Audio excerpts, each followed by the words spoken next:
Hello guys, welcome to Maurya medical education. आज के lecture में हम लोग बात करेंगे need and purpose of nursing research. जो नर्सिंग रिसर्च है हमारा, उसका ज़रूरत क्यों है, उसका क्या ज़रूरत है, उसका क्या उद्देश्य है, इन सब चीज़ों पर आज हम लोग बात करने वाले हैं। तो प्रीवियस क्लास में हम लोग पढ़े थे रिसर्च के बारे में, रिसर्च का डिफिनेशन पढ़े थे। उसके बाद नर्सिंग रिसर्च का डिफिनेशन पढ़े थे। कौन से साइंटिस्ट थे जिन्होंने डिफिनेशन दिया था, क्या डिफिनेशन दिया था, इन सब चीज़ों के बारे में हम लोग जाने थे। इंट्रोडक्शन उसका पढ़े थे। अगर आप लोग नहीं देखे हैं तो प्रीवियस लेक्चर में, प्रीवियस वीडियो में जा करके देख सकते हैं, वो डाला हुआ है। तो हम लोग अब आगे बात करते हैं need and purpose of nursing research. तो फर्स्ट है हमारा इसमें to generate and test the concept that can be form nursing theory. तो ये कह रहा है कि जो भी कंसेप्ट हमारे दिमाग के अंदर, माइंड के अंदर जनरेट हो रहे हैं, वो एविडेंस बेस्ड है या नहीं है। साथ ही कंसेप्ट को टेस्ट करेंगे। कहने का मतलब टेस्ट करना कि जो भी हम लोग कंसेप्ट को तैयार किए हैं वो नर्सिंग थ्योरी के अंदर फॉर्म या एक्शन में आ रहा है कि नहीं आ रहा है। ये हमारा नर्सिंग रिसर्च का उद्देश्य है। प्लस इसका ज़रूरत क्या है, इसका उद्देश्य है कि to develop, refine and explain scientific knowledge for quality nursing care, education and administration. तो इसका कहने का मतलब है कि जो भी हमारे माइंड के अंदर आ रहा है, जो भी नॉलेज है, उसको और ज़्यादा डेवलप करना, प्लस और ज़्यादा डीपली में नॉलेज गेन करना, प्लस में कह रहा है कि साइंटिफिक नॉलेज को भी गेन करना ताकि हम क्वालिटी नर्सिंग केयर दे सके। तो जो भी चीज़ हम लोग करेंगे साइंटिफिकली बेस्ड करेंगे। साइंटिफिकली बेस्ड अगर नॉलेज लेंगे तो हम लोग तभी ना हम लोग नर्सिंग केयर एक प्रॉपर दे सकते हैं, क्वालिटी नर्सिंग केयर दे पाएंगे। जैसे नर्सिंग प्रैक्टिस के अंदर नर्सिंग क्वालिटी को किस तरीके से हमें चेंज करना है, नए नए टेक्नोलॉजी को एडवांस करना है। तो टेक्नोलॉजी एडवांस होगा जब नॉलेज हम गेन करेंगे तभी ना होगा। एंड एजुकेशन को इम्प्रूव करना है, मतलब किस तरीके से आप जो प्रोफेशनल एजुकेशन आप ले रहे हैं उसको और ज़्यादा इम्प्रूव करना है। एंड एडमिनिस्ट्रेशन, तो एडमिनिस्ट्रेशन कहने का मतलब कि आप किस तरीके से पेशेंट को आईसीयू के अंदर केयर दे रहे हैं, इंटेंसिव केयर यूनिट के तरफ में किस तरीके से आप उसको केयर दे रहे हैं, किस तरीके से उसको बेड पर लेटा रहे हैं। इन सब चीज़ों के बारे में आइडिया होगा, इन सब चीज़ों के बारे में नॉलेज होगा। एंड थर्ड है हमारा to provide foundation for evidence based nursing practice. तो ये कह रहा है कि जो नर्सिंग रिसर्च है ये प्रोवाइड करता है, एक आधार प्रोवाइड करता है, कहने का मतलब कि फाउंडेशन प्रोवाइड करता है एविडेंस बेस्ड नर्सिंग प्रैक्टिस का। तो एविडेंस बेस्ड कहने का मतलब कि मान लीजिए ब्लड ट्रांसफ्यूजन अगर हम लोग करते हैं, एज एग्जाम्पल मानते हैं, तो ब्लड ट्रांसफ्यूजन करने के लिए हम लोग 18 नंबर का कैनुला यूज करते हैं जो कि ग्रीन कलर का होता है। तो अगर हम लोग ब्लड ट्रांसफ्यूजन दूसरा नंबर कैनुला से कर देंगे, अगर हमारे पास नॉलेज नहीं रहेगा तो कर देंगे तो क्लॉट होने का चांस बढ़ जाएगा। तो इसलिए हम लोग को एविडेंस बेस्ड नर्सिंग प्रैक्टिस करना चाहिए ताकि हम लोग को हर चीज़ पता हो, पता होने के बाद ही हम लोग नर्सिंग केयर प्रोवाइड करें। एंड नेक्स्ट है हमारा to refine old knowledge and practice which are not useful for better improvement of patient. तो जो भी हमारा ओल्ड नॉलेज है उसको फिर से रिफाइन करना। रिफाइन करना कहने का मतलब है कि और ज़्यादा डीपली में नॉलेज गेन करना और फिर उस पर वर्क करना। अगर हम लोग डीपली में नॉलेज गेन कर लेंगे तो नॉलेज गेन करेंगे तो जो हमारा प्रीवियस नॉलेज है उससे अच्छा और अच्छा ट्रीटमेंट हम लोग दे सकते हैं। तो पेशेंट को क्या ज़रूरत है, क्या नहीं ज़रूरत है, तो वो सब हम लोग ध्यान दे करके उसको पेशेंट को हम लोग ट्रीटमेंट देंगे। इसके बाद नेक्स्ट है हमारा to solve problem related to nursing practice. तो जो भी नर्सिंग प्रैक्टिस से रिलेटेड प्रॉब्लम है उसको हम लोग सोल्व कर सकते हैं नर्सिंग रिसर्च के थ्रू। इसके बाद है नर्सिंग एजुकेशन के अंदर हम लोग और ज़्यादा डीपली नॉलेज गेन कर सकते हैं नर्सिंग रिसर्च के थ्रू। एंड नेक्स्ट है हमारा कि nursing administration through scientific method. तो जो भी नर्सेज है वो एडमिनिस्ट्रेशन जो करेगी, इंटेंसिव केयर यूनिट के अंदर जो केयर देगी जो भी चीज़ उसको एडमिनिस्टर करेगी वो साइंटिफिकली प्रूव होगा। तो ये सब चीज़ कैसे होगा, तो ये हमारा नर्सिंग रिसर्च के थ्रू होगा। इसके बाद हमारा नेक्स्ट है,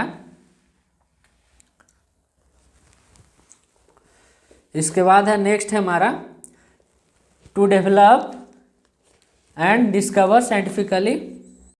इसके बाद है to solve the problem related to nursing practice. तो कहने का मतलब है कि नर्सिंग प्रैक्टिस से रिलेटेड जो भी प्रॉब्लम पहले आ रहे थे वो अब नर्सिंग रिसर्च के द्वारा नहीं आएगा।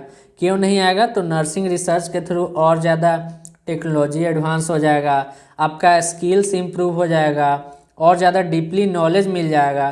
तो जब नॉलेज मिल जाएगा तो जो भी नर्सिंग प्रैक्टिस में दिक्कतें आती थी वो सारी दिक्कत बंद हो जाएंगी।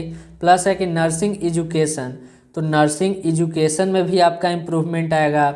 आप डीपली जब नॉलेज गेन करेंगे नर्सिंग रिसर्च के थ्रू तो नर्सिंग एजुकेशन में आपका इम्प्रूवमेंट हो जाएगा। आपका जो प्रोफेशन में है उसमें और ज़्यादा नॉलेज में इंक्रीजमेंट आएगी। प्लस है कि nursing administration through scientific method. तो इसका मतलब है कि जो भी नर्सेज जो होंगी, जो भी केयर देंगी इंटेंसिव केयर यूनिट के अंदर, जो भी चीज़ एडमिनिस्टर करेंगी, पेशेंट को जब एडमिनिस्टर करेगी तो सारी चीज़ें जो होगी वो साइंटिफिकली बेस्ड होगी। तो कहने का मतलब है कि साइंटिफिकली बेस्ड कब होगी, जब आप उसके बारे में डीपली नॉलेज लिए हों, डीपली उस पर नर्सिंग रिसर्च किए हों। ये हमारा हो गया। इसके बाद हम आगे बात करते हैं। इसके बाद है to develop and discover scientifically valid way for nursing action. तो इसका मतलब ये हुआ कि जैसे कह रहा है कि जो भी हमारे नर्सिंग एक्शन है उसको डिस्कवर करना है साइंटिफिकली वैलिड वे में और उसको डेवलप करना है। तो एज ए एग्जांपल के थ्रू आप समझिए, इसका मतलब मान लीजिए आप किसी का वाइटल साइन ले रहे हैं, तो वाइटल साइन जो लेंगे वो एक वैलिड वे में लेंगे। मतलब वाइटल साइन जब ले रहे हैं तो बीपी हमें, ब्लड प्रेशर हमें कितना नापना चाहिए, कितना नॉर्मल होना चाहिए, इन सब चीज़ों के बारे में आपको जानकारी होनी चाहिए। तभी आपके अंदर जानकारी कब होगा ये, तो नर्सिंग रिसर्च के थ्रू होगा। जब डीपली आप नॉलेज लेंगे तब तो उसके बारे में जानकारी होगा कि किस तरीके से आप वैलिड वे में नर्सिंग एक्शन को डेवलप कर सकते हैं, डिस्कवर कर सकते हैं। तो जो भी वाइटल साइन वगैरह ले रहे हैं, डिग्री ऑफ एक्यूरेसी आपका बढ़िया होना चाहिए, नर्सिंग एक्शन आपका बेटर होगा। इसके बाद है to fill gap between existing knowledge and practice. तो कहने का मतलब कि जो आपका गैप है, जैसे जो नॉलेज अभी आ रहा है, जो एडवांसमेंट हो रहा है नॉलेज में, तो मतलब जहाँ पर अभी आप हैं और जो आगे आप करने वाले हैं उसके बीच की जो गैप है उसको हमें फिल करना है। जहाँ पर हैं आप और आपको कहीं और जो प्रैक्टिस करना है तो उस गैप को आपको फिल करना पड़ेगा, ताकि जो भी नॉलेज जो है एग्जिस्ट हो रहे हैं दुनिया में उसके बारे में आपको सारा चीज़ मालूम होना चाहिए, किस तरीके से हमें तर्क करके आगे बढ़ना है। क्योंकि धीरे धीरे टेक्नोलॉजी एडवांस हो रहे हैं तो नर्सिंग प्रैक्टिस में भी इम्प्रूवमेंट लाना पड़ेगा। उसके बाद है to improve standards of nursing education, administration and practice. तो जो एक लेवल होता है नर्सिंग एजुकेशन का और एडमिनिस्ट्रेशन एंड प्रैक्टिस का, उसको और ज़्यादा इम्प्रूव करना है। तो नर्सिंग रिसर्च के थ्रू ये सब हमारा हो सकता है कि नर्सिंग एजुकेशन को किस तरीके से उसके जो स्टैंडर्ड है उसको और इम्प्रूव करना है। एडमिनिस्ट्रेशन किस तरीके से आप एडमिनिस्टर करते हैं पेशेंट को, क्या आपका प्रैक्टिस है, कितना डिग्री पर देना चाहिए, सुई कितना डिग्री पर देना चाहिए, वेन के अंदर कितना डिग्री पर देना चाहिए, सबक्यूटेनियस में कितना डिग्री पर देना चाहिए, इंट्रावेनस में कहाँ पर देना चाहिए, इंट्राडर्मल में कहाँ पर देना चाहिए, इन सब चीज़ों के बारे में आपको पता होना चाहिए, कितना डिग्री पर देना चाहिए। ये सब को इम्प्रूव करना है, नर्सिंग प्रैक्टिस को और ज़्यादा इम्प्रूव करना है। To develop the way for cost effective care through research. तो ये कह रहा है कि रिसर्च के थ्रू डेवलप करना है कि जितने से जितने कम खर्च में हम एक प्रॉपर केयर दे सके, इफेक्टिव केयर दे सके पेशेंट को, ताकि वो जल्दी से जल्दी ठीक हो। मतलब कम पैसे में हाई क्वालिटी केयर उसको हम लोग देते हैं, इसको हम लोग को डेवलप करना है। तो ये सब हमारा नीड एंड पर्पस था, क्या ज़रूरत है, क्या उद्देश्य है नर्सिंग रिसर्च का। इसके बाद अब हम लोग आगे बात करते हैं। इसके आगे है ऑब्जेक्टिव ऑफ रिसर्च। तो एक गुड रिसर्च का क्या ऑब्जेक्टिव है इसको हम लोग समझते हैं। ऑब्जेक्टिव का मतलब आप लोग जानते होंगे उद्देश्य। तो एक गुड रिसर्च का क्या उद्देश्य होता है इसको हम लोग जानते हैं। आखिर हम लोग रिसर्च करते क्यों हैं, रिसर्च करने से क्या हम लोग को मिलने वाला है, इसको हम लोग जानते हैं। टू एक्सप्लोर अबाउट अननोन, तो जो हम लोग को जिसके बारे में जानकारी नहीं है तो उसके बारे में जानने के लिए हम लोग नर्सिंग रिसर्च करते हैं, ताकि रिसर्च के थ्रू और ज़्यादा हम लोग को जानकारी मिल सके, जिससे कि नर्सिंग की एक्टिविटीज़ है उसको और ज़्यादा उसमें इम्प्रूवमेंट कर सके, नर्सिंग एक्शन में और ज़्यादा इम्प्रूवमेंट कर सकें। इसके बाद नेक्स्ट हमारा टू डिस्क्राइब द फीचर्स। तो कहने का मतलब है इसमें एग्जाम्पल के थ्रू समझिए, ऐसे नहीं समझ में आएगा। तो जैसे जानते हैं कि स्मोकिंग जो है वो लंग कैंसर करता है, स्मोकिंग कॉजेज लंग कैंसर। तो ये हमारे फीचर्स को डिस्क्राइब कर रहा है कि नहीं। जैसे हम लोग जब नर्सिंग रिसर्च करेंगे तो रिसर्च करने के बाद ही ना हम लोग को पता चला कि जो स्मोकिंग करते हैं लोग, स्मोकिंग करने से लंग कैंसर हो सकता है। तो जो भी टॉपिक है, जो हमारा स्मोकिंग है वो हमारा टॉपिक हो गया, और टॉपिक को हम लोग तो टॉपिक को फीचर को जो है एक एक करके हम लोग इसमें डिस्क्राइब कर रहे हैं, उस कंसेप्ट को क्लियर कर रहे हैं। तो उसका क्या रीज़न था जिसके कारण उसको लंग कैंसर हो रहा है, तो किसे पता चला, तो स्मोकिंग इसका कारण बन गया जिससे कि लंग कैंसर क्रिएट हो रहा है। तो ये हमारा हो गया एग्जाम्पल के through to describe the features. तो फीचर को यहाँ पे डिस्क्राइब किया ना कि स्मोकिंग जो है वो लंग कैंसर काउज कर रहा है। इसके बाद है to explain the phenomena, phenomena को एक्सप्लेन करना। तो कहने का मतलब है, फिनोमिना का मतलब हो गया कि सारे फिनोमिना जैसे जिसको जो काउजेज हमारा होता है, जो काउजेज बनता है वो हमारा फिनोमिनन होता है। जैसे हम कहें कि स्मोकिंग काउजेज लंग कैंसर, तो इसमें काउजेज क्या है, कारण क्या है, जो हमारा स्मोकिंग है उसके कारण लंग कैंसर हो रहा है। तो हमारा स्मोकिंग जो है ये हमारा हो गया फिनोमिनन। जैसे इसमें समझाया गया है कि जो हमारा स्मोकिंग है वो लंग कैंसर काउज करता है। तो और ज़्यादा डीपली में इसको जानने के लिए नर्सिंग रिसर्च के थ्रू हम लोग जान सकते हैं उसका जो फिनोमिना एक्सप्लेन किसके कारण हो रहा है, तो ये रिसर्च के थ्रू हो रहा है। तो इसका उद्देश्य हो गया कि जो भी फिनोमिना है, जो भी चीज़ें हैं उसको और ज़्यादा एक्सप्लेन किसके थ्रू कर सकते हैं, रिसर्च के थ्रू कर सकते हैं। इसके बाद है टू प्रेडिक्ट फ्यूचर एक्टिविटी। मतलब कहने का मतलब है कि रिसर्च करने से पहले जो भी मतलब भविष्य में होने वाला है इस एक्टिविटी के बारे में प्रेडिक्ट करना। तो ये रिसर्च के थ्रू हम लोग प्रेडिक्ट कर सकते हैं कि आगे चल करके क्या चेंजिंग आने वाला है, किस किस रिसर्च के एक्टिविटी में क्या क्या चेंजिंग आने वाला है, उसको पहले से हम लोग प्रेडिक्ट कर सकते हैं। इसके बाद नेक्स्ट है हमारा क्वालिटी ऑफ गुड रिसर्चर। एक गुड रिसर्चर के अंदर क्या क्या गुण होना चाहिए इसको हम लोग समझते हैं। तो एक गुड रिसर्चर के अंदर क्या क्या गुण होना चाहिए। फर्स्ट है क्लियरली डिफाइंड ऑब्जेक्टिव होना चाहिए।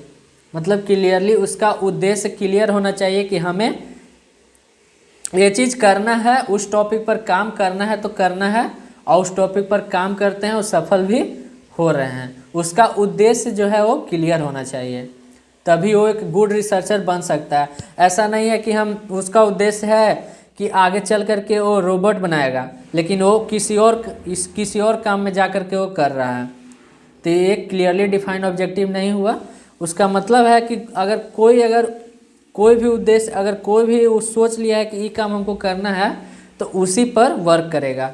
ये होना चाहिए quality of good researcher. Second है इथिकली कंडक्टेड होना चाहिए।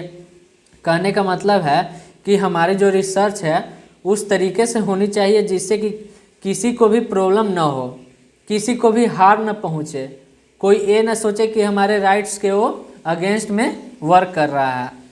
तो ये इथिकली कंडक्टेड होना चाहिए, किसी को भी कोई दिक्कत नहीं हो वैसा सबको ले करके हमें चलना है। एक क्वालिटी होना चाहिए गुड रिसर्चर के अंदर। इसके बाद फ्लेक्सिबिलिटी, एक गुड रिसर्च के अंदर एक फ्लेक्सिबिलिटी होना चाहिए। जैसे कहने का मतलब कि कोई भी डाटा ग्रुप या इंफॉर्मेशन हो, उसको अगर हम लोग यूज करें तो किसी भी सिचुएशन में उसके अकॉर्डिंग वो अपने आप को एडजस्ट कर ले।